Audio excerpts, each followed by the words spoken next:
Good afternoon. Good afternoon and welcome. Thank you for joining us on this really important conversation on tribal departments of agriculture. Agriculture touches every single one of us. We all eat, we all depend on land, water, and the people who grow and produce our food to make everyday life possible. Whether we think about it or not, food connects us to place, to community, and to each other. And I want to add, this is why this conversation is really important to me. I moved home to grow things. I am doing so again. I grew up as a kid. That was always something that my dad always did. This month, I'm planting seeds and specialty corn, Papa Blue, as well as other fruits and vegetables. So I'm excited for this conversation. Our love of food is something that we share. It's about food sovereignty and the regional economies that are built around that. It's about governance, legal authority, and the ability of tribal nations to shape agricultural systems in ways that reflect cultures, values, priorities, and futures. Tribes are asking a powerful and very practical question. It's about food. If every state in the country has a Department of Agriculture, why shouldn't tribal nations have the same authority to guide and grow their own agricultural economies? Recently, the National Congress of American Indians passed a national resolution affirming the importance of tribal departments of agriculture. At its core, that resolution is about something straightforward, making sure that tribes have the tools, the infrastructure, and the authority to govern agriculture on our own terms. This movement builds on decades of advocacy focused on self-determination, food sovereignty, and economic development across Indian country. Today, we're bringing together voices from governance, investment, legal research, and production all into one conversation to explore what this looks like in practice and where this work is headed. I'm Mark Trahant, and I'll be your moderator today. We have an exceptional group with us, and I'd like to begin with introductions, starting with Carly Griffith-Hotvet. Thanks, Mark. Osionagad, Carly Griffith-Hotvet, Dawodo, Chichalagi, Tulsa, Oklahoma, Jugega. Hello, everyone. My name is Carly Griffith-Hotvet. I'm a citizen of the Cherokee Nation, joining from Tulsa, Oklahoma, and I am the Executive Director of the Indigenous Food and Agriculture Initiative. Happy to join you today, and I'll kick it over to Tony. Tilhas Isquinsutin, El Siape Isquinsutin, Tony Stanger. Hello, my name is Water Runs Downhill, and my English name is Tony Stanger McLaughlin, and I am the CEO of the Native American Agriculture Fund and a citizen of the Colville Confederated Tribes. I'm tuning in today from Eastern Washington and my tribal homelands, and I'm so glad that all of you took the time to join us today, and thank you to our moderator and to our guests today as we kick this off and really advance the work that many of you have been working on for decades and have now come to a place where we're really ready to launch tribal departments of agriculture and embrace a new future for Indian country. And I will be handing it over to Chief Standing Bear. Hello, I'm Chief Jeffrey Standing Bear, and following the example of my predecessors here, my Indian name is Jinga Kaika, which means the child chief, and I'm a member of the Bear Clan, and you would say that in Osage about the name, you'd say Jaje Wajaje, Jinga Kaika Abri, then you'd say Dahe Pashe, which how y'all doing? So anyway, I'm principal chief in my third term of the Osage Nation, and we're in Oklahoma. We originally were up east, like Cahokia, Mounds, and Missouri, then into Kansas, and like all Native American nations, we've had our Trail of Tears.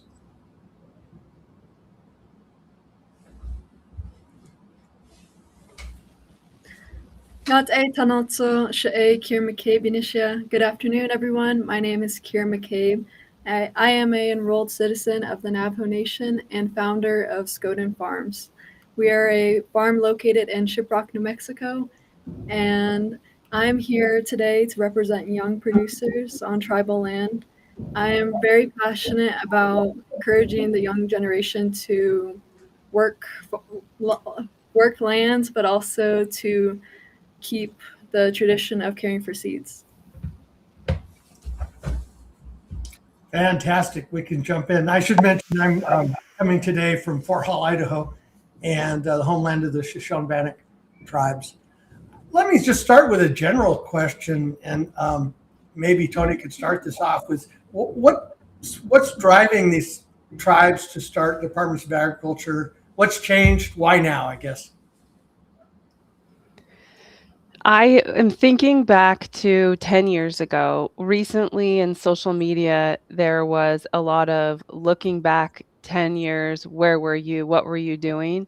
And we did that exercise with my staff, and it brought us back to a decade ago. The Indigenous Food and Ag Initiative had just launched the Model Food and Ag Code, a set of laws essentially for tribes that they could adopt in order to start their own Department of Agriculture, or to take parts or pieces of the code as it exists as a whole, or in part to adapt to the needs of their community. And for us, that was decades of work that our founding CEO and the founding CEO of the Indigenous Food and Ag Initiative, Janie Hipp, had started when she was really pushing tribes into a space where they needed to be able to have the opportunity to exercise full sovereignty and full food security within their regions, within their homelands.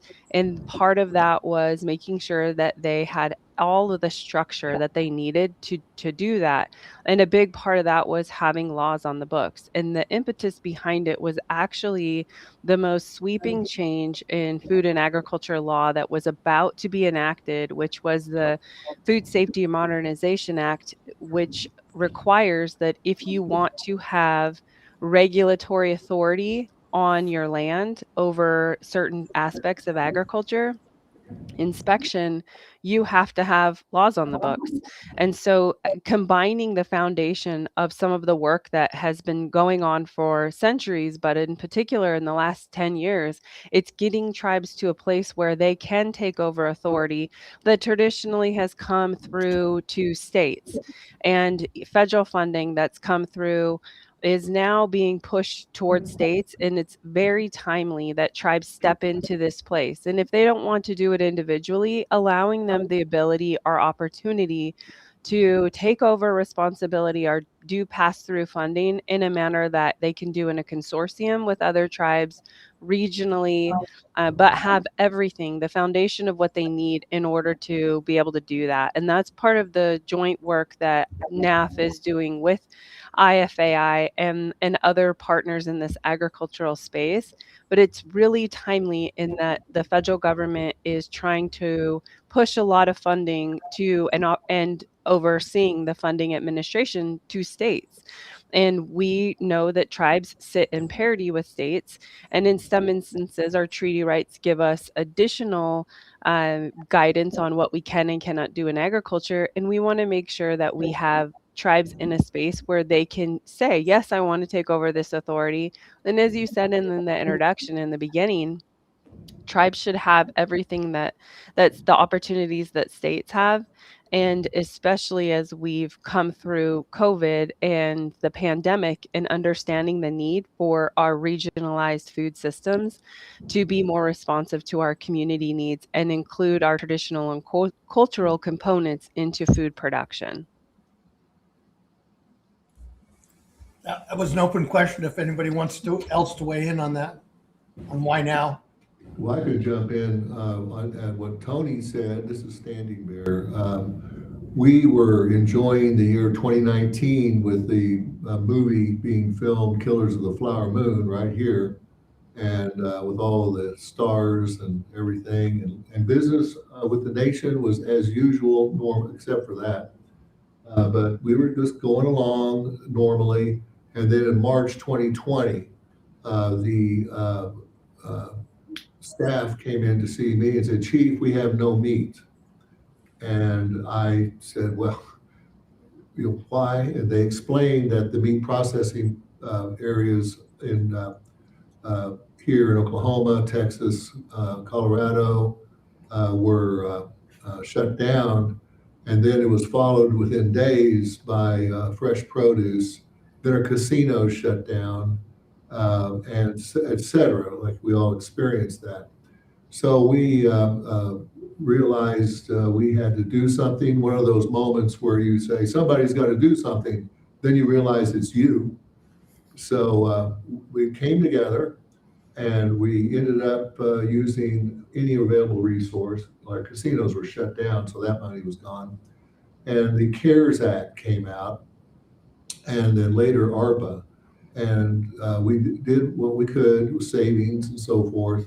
Ended up building rapidly a 19,000 square foot meat processing plant where we, even today, do 60 to 80 head of cattle or bison. We have a bison herd of about 400 right now. That'll be up to 500. We have a couple thousand head of cattle. We have a harvest land. The greenhouse is 40,000 square feet, and the food processing plant is 44,000 square feet. And we have the right people, which make it all go together and work. And we've been very fortunate to have the right people identified and the right attitude. And those people are rock stars. But the problem is now sustainability. How are we going to continue and how are we going to grow? Because I, for one, and I think we need to join in this, and I think Tony would, the COVID or something similar will happen again. And now that our people know we provide food in such emergencies, half our people do not live here in this area. They will come as they should, but we're not ready. It hadn't been that long, but we're not ready. But we're trying our best.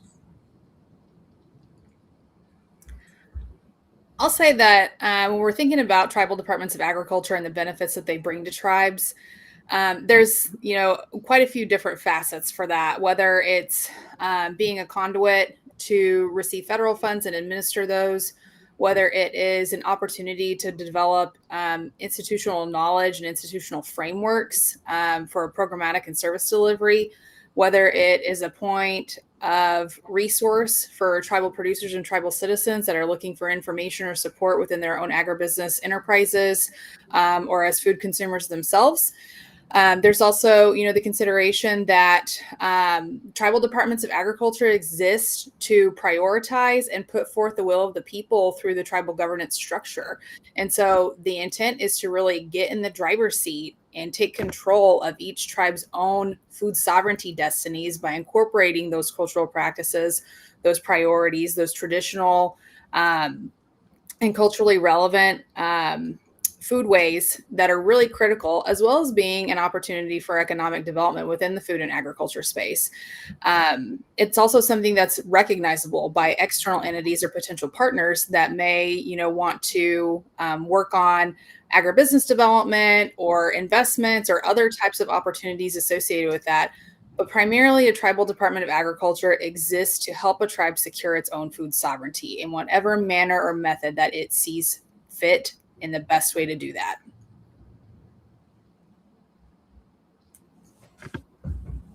Want to add anything, Kira? Okay. I want to ask, since Carly ended there, let me ask you this, because I was intrigued by your title in that Indigenous Food and Agriculture Initiative and the idea of linking agriculture and food. And I was thinking when Chief Standing Bear mentioned bison, when I think of food and agriculture, I think of salmon. And tying all those together into a big picture is really a big part of it.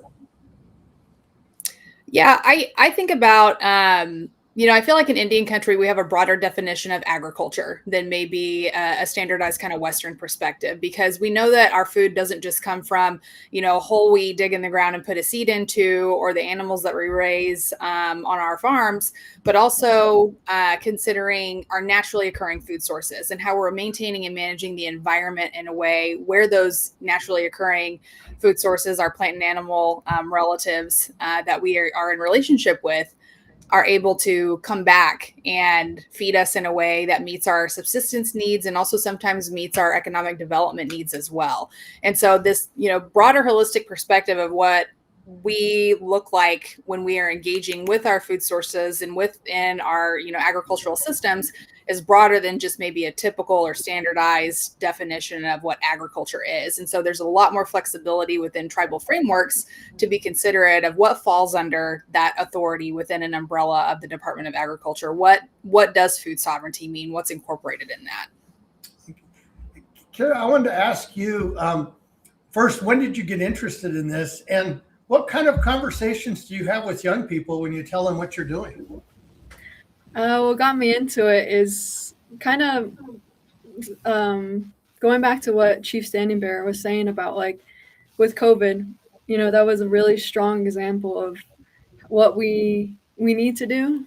We need to grow our own foods to be self-sufficient, to provide for our communities. So for me, going through that as a young person, I really wanted to learn, how can I produce my own food? I want to learn how to be self-sufficient, because COVID made me realize that we all rely on this food system. And if the truck deliveries don't make it, then it's just, there's no food and people panic. So for me, I wanted to learn that. And when I started getting into it, I started to learn a lot more about my family's, like, past with farming and ranching. And I wanted to bring that back to my family and to spread that with people in my community as well, because when I talk to other young people, they're like, wow, you know so much. And I'm like, yeah, it's so much fun. And it's a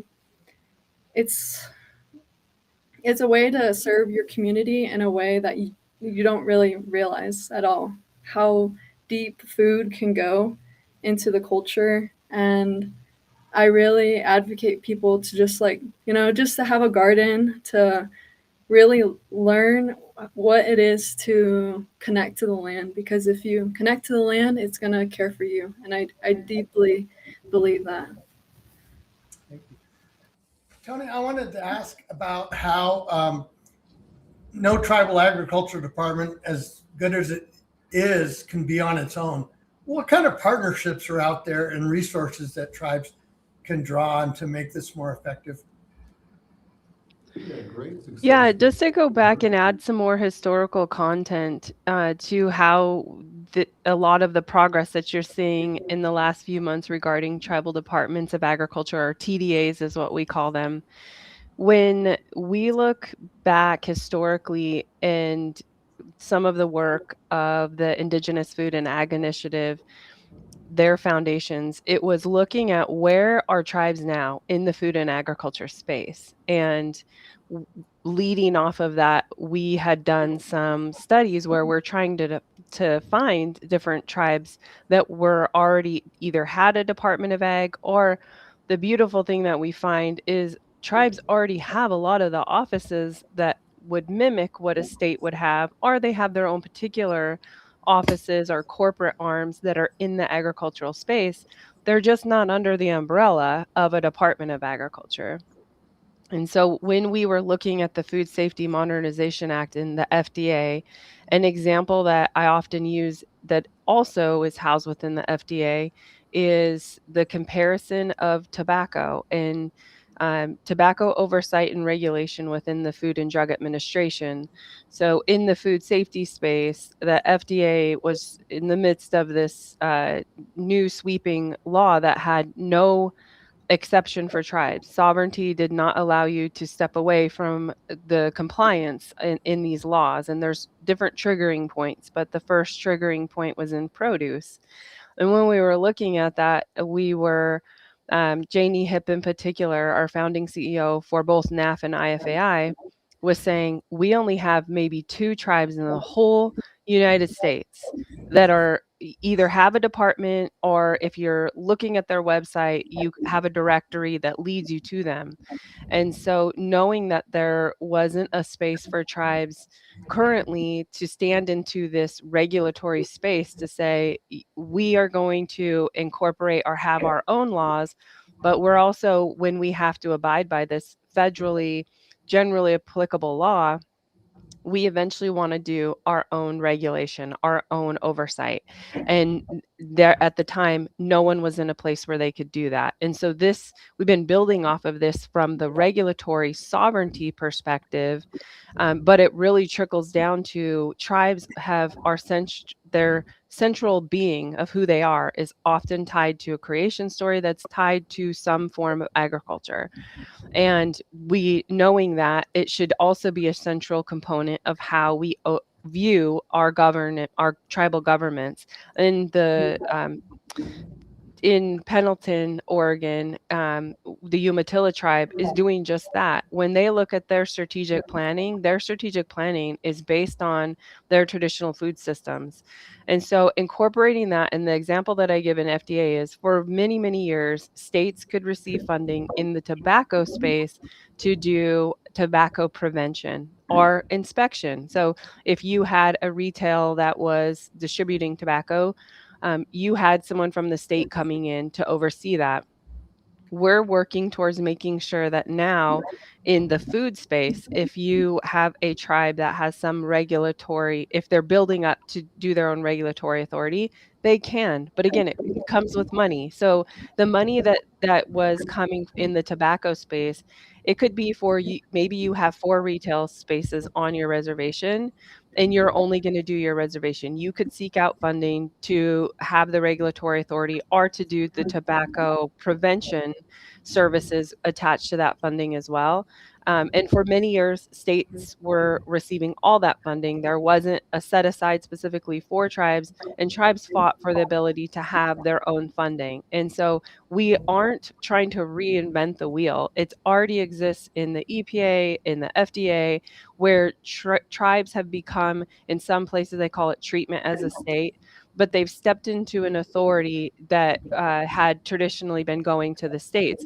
And this isn't taking away from states. And oftentimes, especially we are in the very rural spaces, we are in credit deserts, we are in spaces where even small municipalities are utilizing the tribe's services or infrastructure anymore because they have become the largest governing body, the largest employer in those spaces. And so it's about strengthening ourselves so that we can help all of our neighbors. And when I say we're not taking away from states, it's that this funding that we hope will be able to be utilized will come from a multitude of spaces. And we look at what already exists. So you might have a fish and wildlife office. You might have a natural resource office. I'm over closer to coastal tribes where they have seafood offices.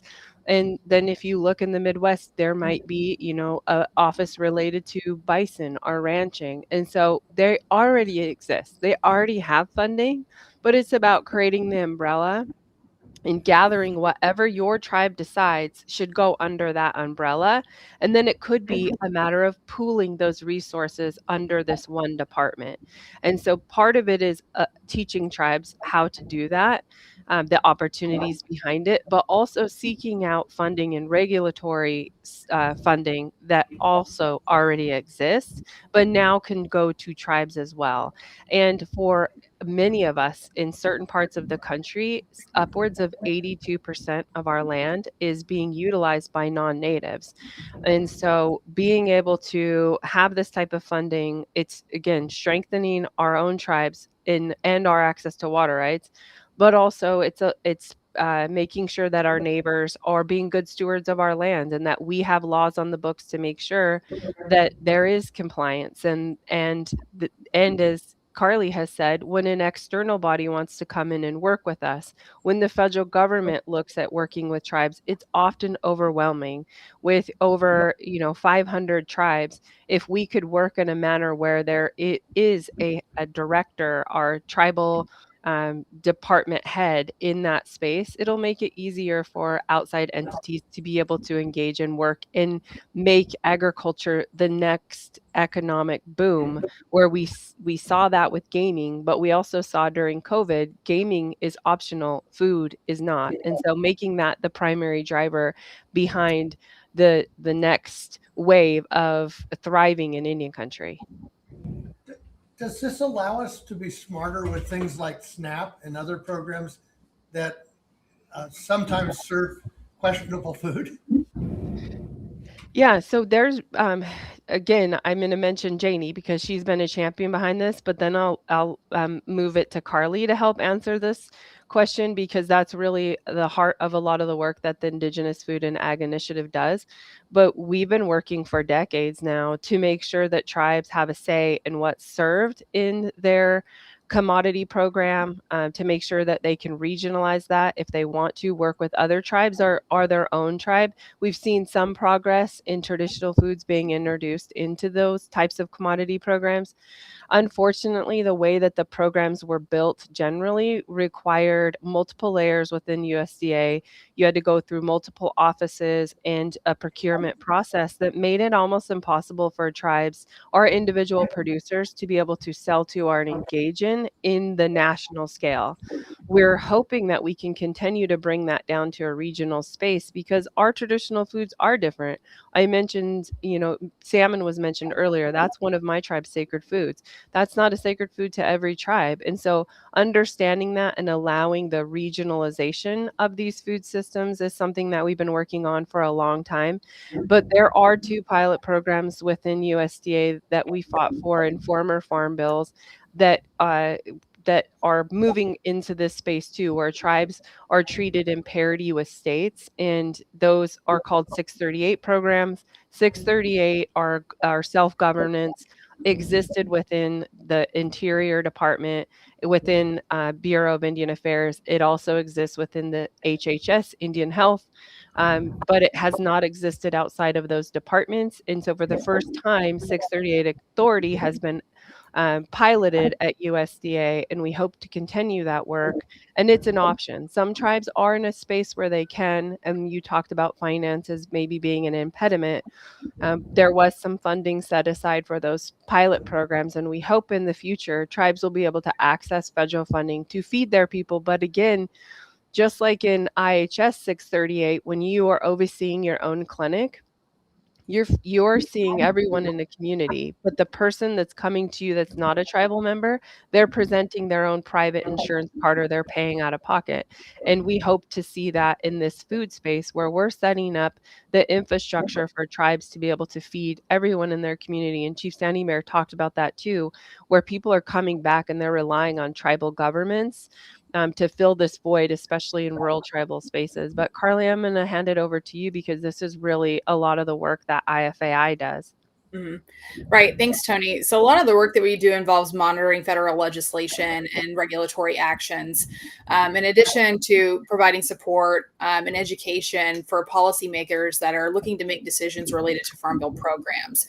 And so while SNAP that you mentioned is not something that tribes currently have the authority to administer, one of the successes that we saw in the 2018 Farm Bill was adding "and tribes," authorizing tribes to participate in federal programs more directly, and tribes with departments of agriculture have the ability to administer those programs either in direct service or within those 638 frameworks. And so we see a lot of tribes that are having better access to federal programs without having to go through a state in order to be able to participate, and are able to enjoy that direct government to government relationship with the feds.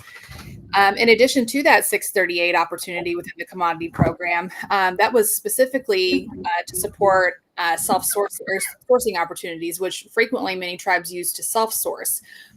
We've seen, tribes that have brought on meat processing facilities opt into self-sourcing, where they're able to grow, raise, harvest, package, and deliver foods that have been completely sourced on reservation without ever leaving to the people that are participating in that program, which is fantastic. That means that we see more federal dollars recirculating within tribal economies without having to leave the reservation or leave the tribal community in order to get access to the resources that a tribe wants or needs. And that's fantastic because when we see additional support for local sourcing, those dollars are getting into our tribal producer pockets as well, who are, in turn providing those becoming vendors for, the commodity foods program. And many tribes are even sourcing for tribally run nutrition programs as well, outside of federal frameworks and parameters. And so it's really exciting to see tribes recognize we need a resilient food system. We need to be able to feed ourselves. We need to be able to leverage the opportunities that align with our values and our needs, whether that's federal funding, private funding, leveraging making revenue or becoming vertically integrated, where we are feeding ourselves from the food that we produce on our own reservation within our institutional frameworks. It's fantastic to see how tribes are, leveraging those opportunities and selecting the foods that are more nutritionally aligned and culturally appropriate for our diets. Chief Standing Bear, I want to ask you about partnerships as well. Well, our whole regulatory structure comes from Jamie Hipp, when she was at the University of Arkansas. And we like her work so much that we can't wait to a second edition, Carly. For those of you that have not seen it, and I guess a lot of people have, it's a very comprehensive collection of the food codes and regulations. And what's great about it is because of the form it's in, we can take it to our legislature, and they at committee meetings, they can study it. They can pick and choose how we're going to build the system. But we are well behind other nations in development. And right now, our partnerships are with universities primarily. I mentioned University of Arkansas, where Janie Hipp was, and Carly is now. Oklahoma State University has been outstanding. University of Kansas, Kansas State University, University of Missouri, and so on. Then we have within these universities groups like Carly's group, which publishes I don't want to call it guidance, but great ideas. And I've taken the hub idea to my people, saying, we really got to talk about sustainability of ourselves, but we got to figure out what the other Indian tribal nations are growing and how they're distributing it, and how are we going to keep supplying the restaurants that are here and there and in our territories and so on. So the only partnerships we really have is with the educational institutions, including Arkansas, OSU primarily, and that's our partnerships right now. And we're just very busy trying to make sure we're taking care of what we have, and hormone-free beef or cattle, and we also want to make sure we have all those health issues covered. And then we found out about USDA. If you're going to butcher beef, you got to have US cattle. You got to have USDA certification, state, federal. So we're learning as we go along. I guess but Janie Hipp's work is our foundation. There's a question that's come in from Facebook. How can tribal departments of agriculture help to support the permanent expansion of 638 into the USDA? I think Carly had that one. What got me into this, because she was our U.S. Congressman here talking about self-governance. 638 was actually beyond 638 to on our food distribution programs and all that. And so I was just at Cheyenne Arapahoe's doing something else, and she said, Carly's going to be here this afternoon. And I said, I met her. She's really sharp. So went over there, and she explained it. It was great. But Carly, I think that's my intro to you. Okay. So 638 is the opportunity, to self-contract the administration of federal programs. And we've seen it expanded under ISDEA, through IHS programs and through education and other economic development opportunities. But USDA, we really haven't cracked that nut yet, outside of the 2 pilot programs that have been authorized under the 2018 Farm Bill. The sourcing pilot for the food distribution program on Indian reservations, and then there was a 638 pilot with the under the forestry title, allowing tribes to be able to contract for administration of forest land on or adjacent to reservation. The food distribution pilot came with funding. The forestry one did not, but a lot of tribes went ahead and opted into that after a legislative fix that allowed them to submit receipts for reimbursement for management activities.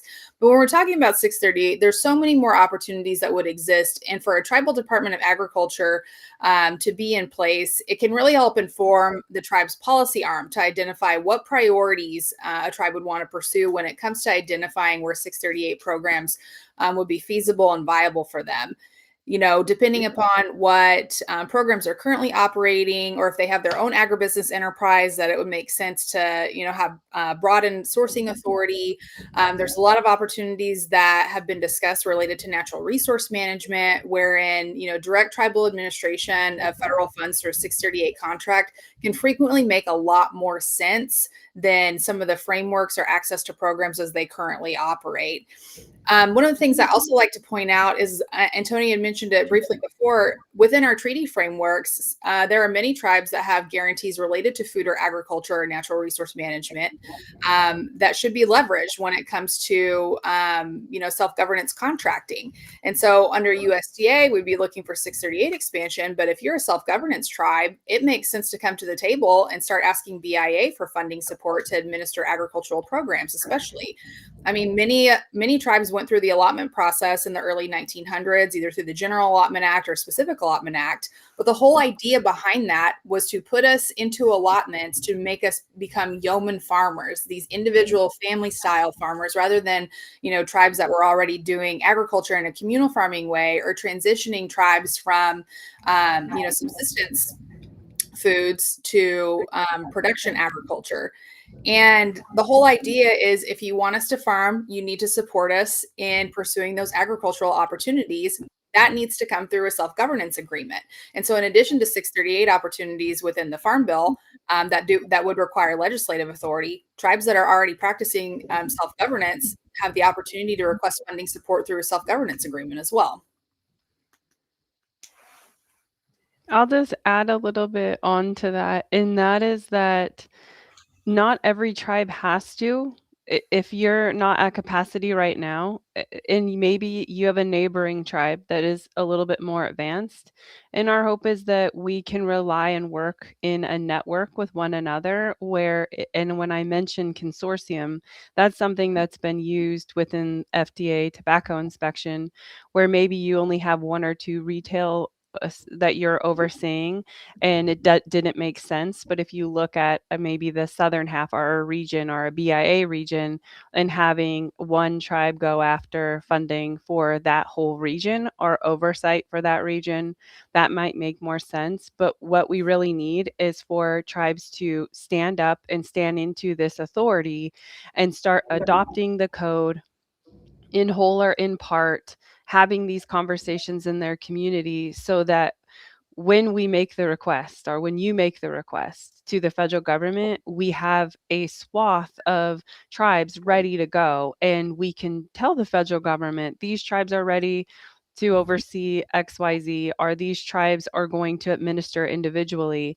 But in order to get there, part of it is basically doing your own survey, and what type of production is engaged on or near your land, what type of departments that or offices do you already have that could fit under the umbrella of a Department of Agriculture, opting into looking at the food code, and what parts of that you might want to utilize. So when the model food code was developed, it was looking at every state. So every state and our territories have some form of laws on the books related to agriculture.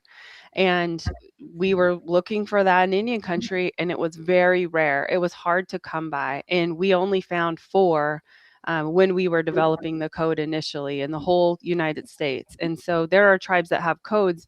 I mean, a lot of tribes have codes on, tobacco or gaming, but it's very limited in the food space. And so a part of this was also thinking about how we distribute food in our food distribution programs, and how we could allow farmers and ranchers to provide food into those programs in a way that aligned with tribal law and federal rules or regulations. And then if you're crossing state boundaries, making sure that you're aware of those types of legal or jurisdictional issues. But all of that being said, it is time for tribes to step into this space, because as Janie and one of my other founding board members would say, is if you don't fill that space, somebody else will.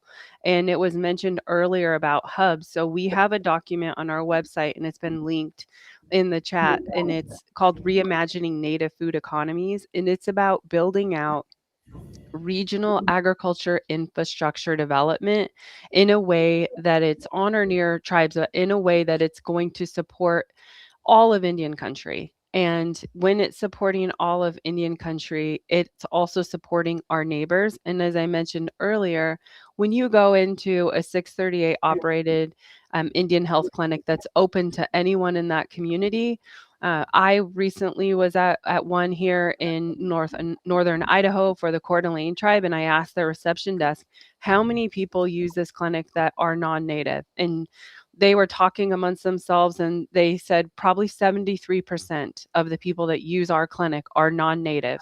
And so that's become an economic driver for the tribe, because those people, those 73% of people getting services from that clinic, are paying to be there, and our insurance is being billed. And so we're looking at agriculture in that same lens. How can we build out regional hubs, sub-hubs, spokes and wheels that fill a void in rural spaces, but are also being used by everyone? And if it's being used by a non-native or a non-tribal member, they're paying a fee to use the transportation lines, packaging, whatever that might be. And so that is the impetus behind us really pushing tribal departments of agriculture right now.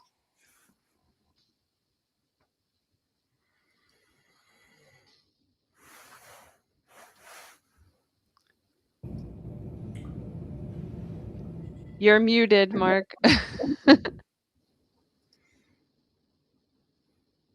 Still muted.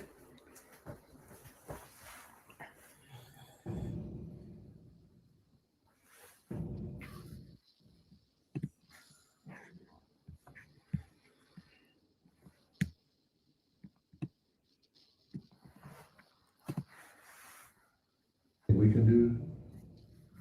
Well, I think, while we're waiting for Mark's technical difficulties to come about, one of the topics that we frequently hear about is how can economic development really be an opportunity within a tribal department of agriculture. And one of the things that I like to point out is that tribes are really well suited to help build out a value-added agriculture infrastructure.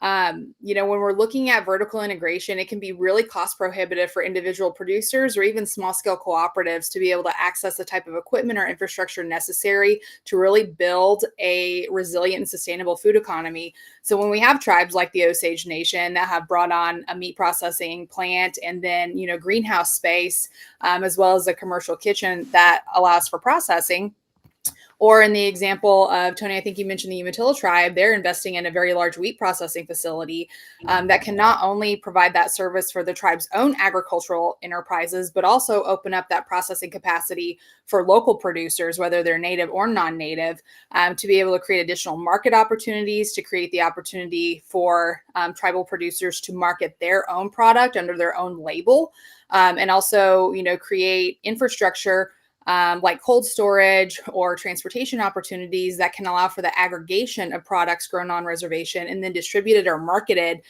to other forums without having to do that individually. Tribes are really well suited to approach that value-added capacity, not only in a revenue generating manner, but also in a manner where maybe slow capital is something that's considered. Maybe you don't have to hit your break even at 5 years. Maybe you can operate in a manner where you can charge reduced rates for that processing and have your break even maybe be at 10 or 15 years in a way that supports the economy, that supports, the tribe's opportunity to manage that investment, but also opens up opportunities for local producers to be able to access additional markets. And so that's something that I'm really excited about and excited to see. I think that's really the next step. It also creates that, resiliency within your food economy because you have your own infrastructure that you can rely on and you're not dependent upon the whims of a consolidated national structure. But Tony, maybe you have something to talk about there. And Chief Standing Bear, I know you, that hub component that we've talked about as really a thing to consider for economic development in that framework as well. Well, I'd like to talk about my little visit to Pine Ridge Reservation, and because I wanted to see where the tough get going and how are they taking care of these issues. And I was so pleased to see the younger generation who are moving into the primes of their lives spending so much time taking care of each other and seeing how they can partner almost on an ad hoc basis.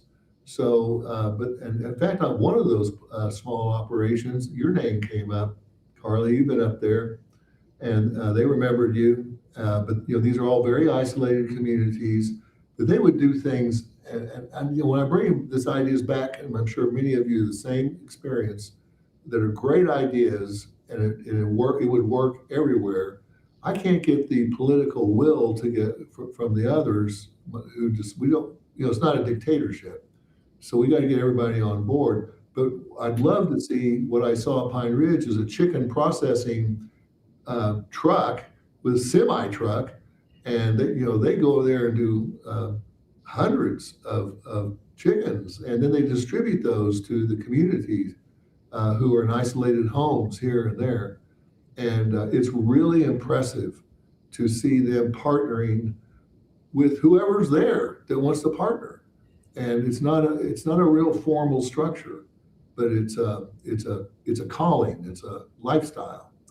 And I was just real impressed with that as far as partnerships.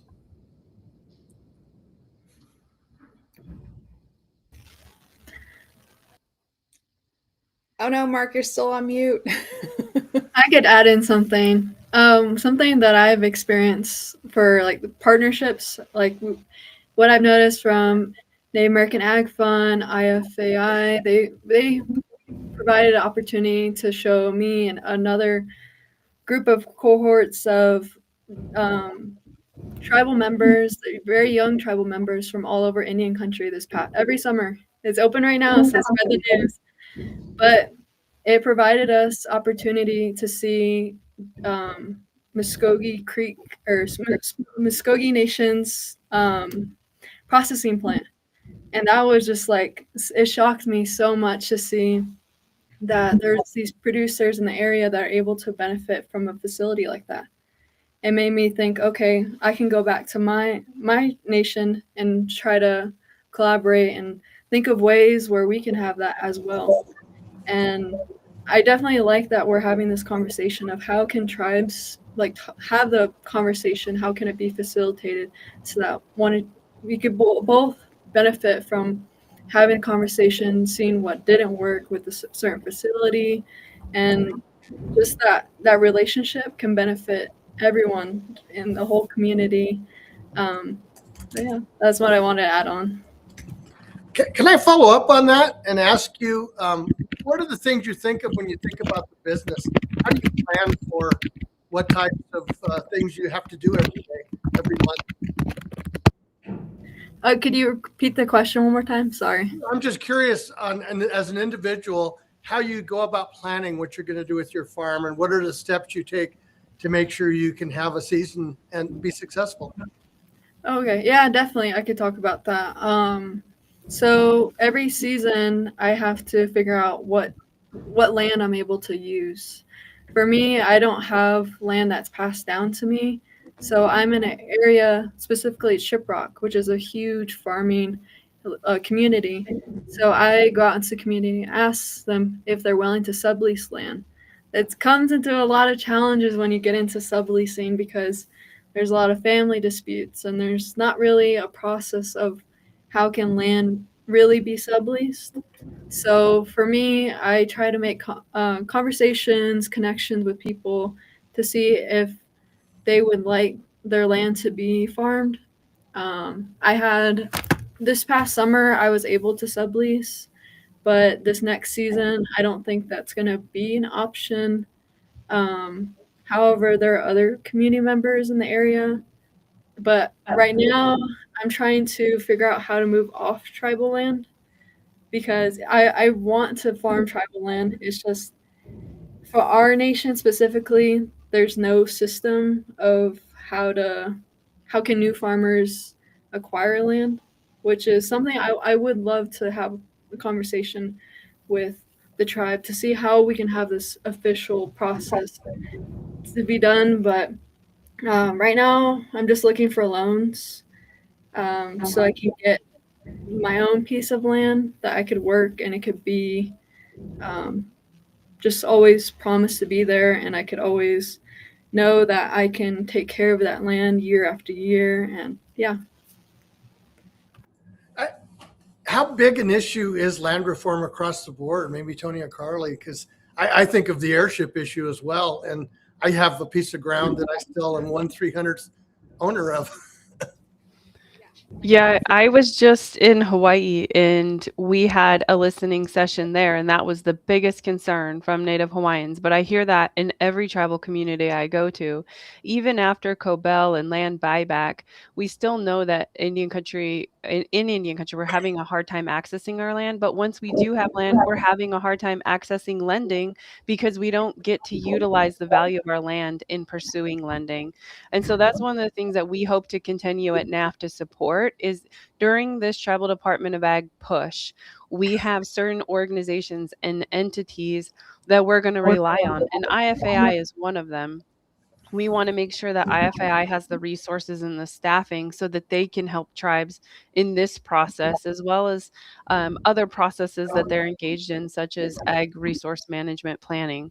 But in doing so, we also know that there's an educational component where we're weaving in federal funding, private funding, state funding. We at NAF have our own funding cycle. It launches this year on March 1st, and you have anywhere between, I think our lowest amount you can apply for is 75,000, but it's roughly, we have a base and a cap of anywhere from 100,000 to 200,000 per year that are for eligible entities that are tribes, 501c3s, CDFIs, and nonprofits can apply for. And that amount can be used for communal land buyback. And we have had a couple entities do that. We even had a tribal college pursue that funding to buy adjacent land next to their tribal college so that they could add more into their ag vocational education that they want to pursue there. But our funding is private, unlike a lot of funding that Indian country gets access to right now, which is a lot of federal funding. You can use our funding for a down payment, and a down payment on a loan or a cost share or whatever you might be responsible for in applying for other funding. And so again, our grant launches on March 1st. It's open for 2 months. But we're hoping to provide, in addition to our funding cycle, resources. And that's something we've worked on in the past with other organizations like Carly's to provide resources on access to lending. And another entity that's entered this space recently is Janie's now running a bank, are a member of the farm credit system called Native Ag Financial Services, or NAFS. And they are going to also be working in this access to capital and providing information on how you can buy land, how you can leverage other resources. We're going to have continuing webinars on our website. I think tying yourself into the listservs for IFAI, for NAF, for Sovereign Equity Fund, all these other organizations, Intertribal Ag Council, it will provide you some information on additional resources. But a lot of what we're asking for in TDAs is to just look at what you already have and let's survey what you have and how can you maybe better utilize the funding that you're receiving in all these siloed departments under the umbrella of a department, and include the code or the laws that you need in order to expand your sovereignty in the food access and food security space.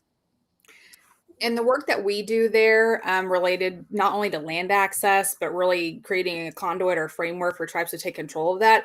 We have so many resources, but one thing I did want to shout out when it comes to land access is opportunities that exist within agricultural resource management plans. Under the American Indian Agricultural Resource Management Act, there are teeth to the sovereignty that comes along with that plan. If a tribe has an ARMP and expressly designates how land management from an agricultural perspective is supposed to occur, it is supposed to substitute for BIA regulations that may be in conflict with those. And so that's a way to create tribal prioritization for agricultural leasing. It's a way to ensure that your natural resources or your agricultural resources are managed and protected in a way that align with your tribe's priorities rather than what BIA may consider.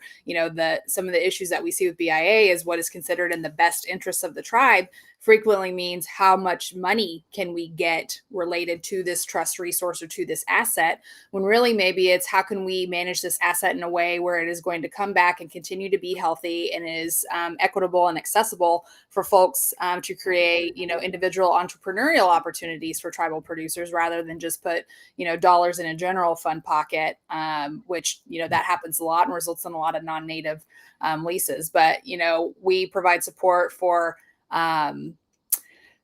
creating grazing codes or agricultural provisions within a Hearth Act application, frameworks to pass legislation at the tribal level to create departments of agriculture through the Model Tribal Food and Agriculture Code. So many resources we have available to help tribes get in the driver's seat, including ARMP development. We only have a couple minutes left, so let me just throw out a speed round. And what's the single most important reason for tribal agriculture, and why does it matter? And we'll just go around, starting with you, Carly. Self-governance, absolutely. Get in the driver's seat, protect your food sovereignty, and really make sure that we are able to feed our own people. We cannot be truly sovereign unless we are food sovereign, and that is a requirement.